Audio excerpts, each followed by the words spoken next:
వక్రతుండ మహాకాయ కోటి సూర్య సమప్రభ నిర్విఘ్నం కురుమే దేవ సర్వకార్యేషు సర్వదా. ఇలా మన ఇంట్లో కానీ, పెళ్లిలో కానీ, ప్రతి పూజలో కానీ, ఏ ఫంక్షన్లలో కానీ గణనాయకుడిని పూజించింది మనకు పూజ స్టార్ట్ చేయదు. ఆయన విఘ్నేశ్వరుడు అని కూడా పిలుస్తారు. అంటే ఆయన అన్ని అడ్డంకులను, ఆటంకాలను తొలగించే దేవుడు అని. మనం ఏ పని చేసే ముందైనా ఆయన్నే కొలుస్తాం. అలాంటి వినాయకుడిని పురాణంలో సర్వదేవత స్వరూపుడని, జ్ఞానానికి అధిపతి, తొలి పూజుడు, ఇలా చాలా పేర్లతో పిలుస్తారు, కొలుస్తారు. మనం అందరికీ తెలుసు వినాయకుడికి మామూలు తల కాకుండా ఏనుగు తల ఎందుకు అమర్చారు అని. ఇంకెవరికైనా తెలియని వాళ్ళకి ఈ వీడియోలో తెలుసుకుంటాం ఆ స్టోరీ ఏంటి అని. అలానే కుల మత భేదాలు లేకుండా చిన్న పెద్దల్ని ఏకం చేసి ఈ వినాయక చవితి లేదా వినాయక చతుర్థి అని కూడా అంటారు. ఎలా స్టార్ట్ అయింది, ఇప్పుడు మనం చూస్తున్న ఇంత గొప్ప పండగకి మన దేశ స్వతంత్ర ఉద్యమానికి సంబంధం కూడా ఉంది. అదేంటో ఈ వీడియోలో తెలుసుకుందాం. ఇంకో వీడియోలోకి వెళ్లే ముందు ప్రచార్లా అని మంచి కంటెంట్తో మీ ముందుకు వచ్చాం. వీడియో మొత్తం చూసి నచ్చితే లైక్ చేసి షేర్ చేయండి. అలానే సబ్స్క్రైబ్ చేసుకోవడం కూడా మర్చిపోవద్దు. ఇంకా వీడియోలోకి వెళ్తే ముందుగా వినాయకుడికి అసలు ఈ ఏనుగు తల ఎందుకు వచ్చిందంటే, పురాణాల ప్రకారం ఒకానొకప్పుడు పార్వతీదేవి స్నానానికి వెళ్దామని రెడీ అవుతుండగా తన అనుమతి లేకుండా ఎవరిని లోపలికి రాకుండా ఉండేందుకు నలుగు పిండితో ఒక బాలుడు బొమ్మను చేసి అందులో ప్రాణం పోసి గుమ్మంకి దగ్గర కాపలుగా పెట్టి తను స్నానానికి వెళ్ళింది. అయితే వినాయకునికి ఏం చెప్పిందంటే, నా అనుమతి లేకుండా ఎవరిని లోనికి రానివ్వద్దు అని చెప్పి పార్వతీదేవి ఆజ్ఞాపించింది. పార్వతీదేవి స్నానానికి వెళ్ళిన కొద్దిసేపటికి శివుడు అక్కడికి వచ్చి లోపలికి వెళ్తుంటే వినాయకుడు ఆయన్ని అడ్డుకున్నాడు. అసలు శివుడికి కూడా తెలియదు తను నా కుమారుడు అని. ఎంత ప్రయత్నించినా శివుడికి లోపలికి పంపలేదు వినాయకుడు. అయితే శివునికి బాగా కోపం వచ్చి ఆయన చేతిలో ఉన్న త్రిశూలంతో ఆ బాలుడి తల నరికేసి, పార్వతీదేవి స్నానం చేసి వచ్చేసరికి తల లేకుండా నిర్జీవంగా ఉన్న కొడుకును చూసి చాలా బాధపడింది.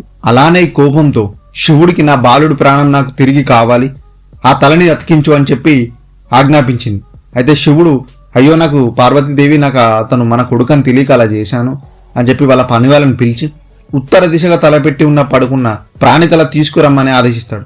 ఉత్తర దిక్కుకే, ఎందుకంటే ఆ దిక్కున తలపెట్టి ఏం కూడా పడుకోవంట అని చెప్పి చెప్తుంటారు. అలా వీళ్ళు అడవిలో వెతుకుతున్న స్టార్ట్ చేయగా ఆ దిశగా తలపెట్టి ఒక ఏనుగు కనిపించింది. ఆ ఏనుగు తలను తీసుకొని శివుడి వద్దకు వచ్చారు వాళ్ళ పని వాళ్ళు. శివుడు ఆ ఏనుగు తలను బాలుడి మొండానికి అతికించి ప్రాణం పోశాడు. అలా ఇద్దరి శక్తులతో ప్రాణం పోసిన గణనాయకుడు గణపతి అని పేరు పెట్టారు. అలానే ఏ శుభకార్యానికైనా గణపతిని మొదటిగా పూజించాలనే వరం కూడా ఇచ్చారు. ఇది ఆయన పురాణ కథ.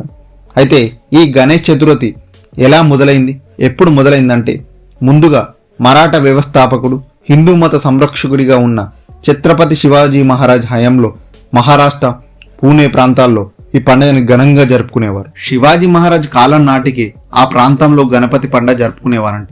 కానీ అదంతా ప్రాచుర్యంలో ఉండేది కాదు.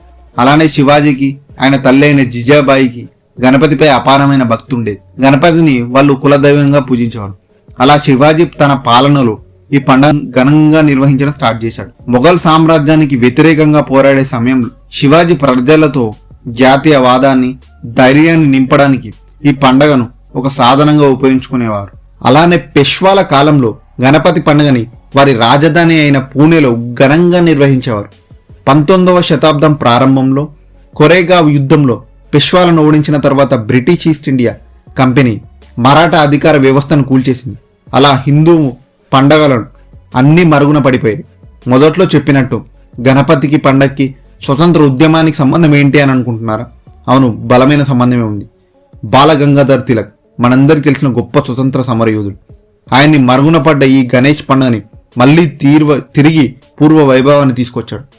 ఈ పండగను వ్యక్తిగత పూజ నుండి సామూహిక, రాజకీయ, సామాజిక ఉత్సవంగా మార్చారు తిలక్ గారు. బ్రిటిష్ పాలనలో ప్రజలు గుంపులుగా చేరి రాజకీయ సమావేశాలు నిర్వహించడంపై నిషేధం ఉండేది. స్వాతంత్ర ఉద్యమం గురించి ప్రజలను ఏకం చేయడం కష్టమయ్యేది. తన పూర్వీకుల కాలంలో సాంప్రదాయంగా ఉండే వినాయక చవితిని ఉపయోగించి ప్రజలను ఒక చోట చేర్చవచ్చని ఆయన గ్రహించారు. ఈ మతపరమైన వాటిని బ్రిటిష్ వారు ఆపేయలేరని ఆయన గట్టిగా నమ్మారు. 1893లో మహారాష్ట్రలోని పూణేలో మొదటి గణేష్ ఉత్సవాలను ప్రారంభించారు. మండపంలో జరిగే కార్యక్రమాల్లో కేవలం భజనలు, పూజలే కాకుండా స్వతంత్ర పోరాటంపై నాటకాలు, దేశభక్తి పాటలు, ఉపన్యాసాలు, కవిత్వాలు ఉండేవి. ఈ విధంగా బ్రిటిష్ వ్యతిరేక భావాలను ప్రచారం చేయడానికి ఇది ఒక రహస్య వేదికగా ఉపయోగపడింది. ఇవి తొందరగానే మహారాష్ట్ర అంతటా వేగంగా వ్యాపించింది. అలానే మన తెలుగు రాష్ట్రాలు కూడా విస్తరించాయి. ఈ ఉత్సవాల ప్రజల్లో స్వతంత్ర పోరాట భావాలను పెంపొందించడంలో, వాటిని ఒక తాటిపై తీసుకురావడంలో కీలక పాత్ర పోషించాయి. ఇంత గొప్ప గణేష్ పండుగని ఇప్పుడు ప్రతి వీధిలో, ప్రతి గ్రామంలో చాలా గొప్పగా జరుపుకుంటున్నారు. ఇందులో రికార్డ్ స్థాయిలో 126 అడుగుల ఎత్తైన మట్టి విగ్రహాన్ని పెట్టి అనకాపల్లిలో గిన్నిస్ రికార్డ్ ఆఫ్ బుక్లో ఎక్కారు. ఖైరతాబాద్లో కూడా ప్రతి సంవత్సరం విగ్రహాన్ని ఎత్తును పెంచుతూ అక్కడికి వచ్చే జనాలతో రికార్డులను క్రియేట్ చేస్తున్నారు. ఎంతో గొప్ప భావనతో ప్రాచుర్యం పొందిన గణేష్ పండుగని కొంతమంది నిమజ్జనానికి, ఇంకా ఆగమనం రోజు ఏదో ప్రెస్టేజ్గా తీసుకొని ఒకరిని మించి ఒకరు డీజేలు పెట్టడం, తాగేసి హడావిడి చేసి దాని విలువల్ని తీసేస్తున్నారు. విగ్రహం ఎత్తులో కాదు, భక్తి భావాలలో మనసులో కొలిచే విధానాన్ని బట్టి ఉంటుంది. ఇది ఈరోజు వీడియో నచ్చితే లైక్ చేసి షేర్ చేయండి. జై హింద్.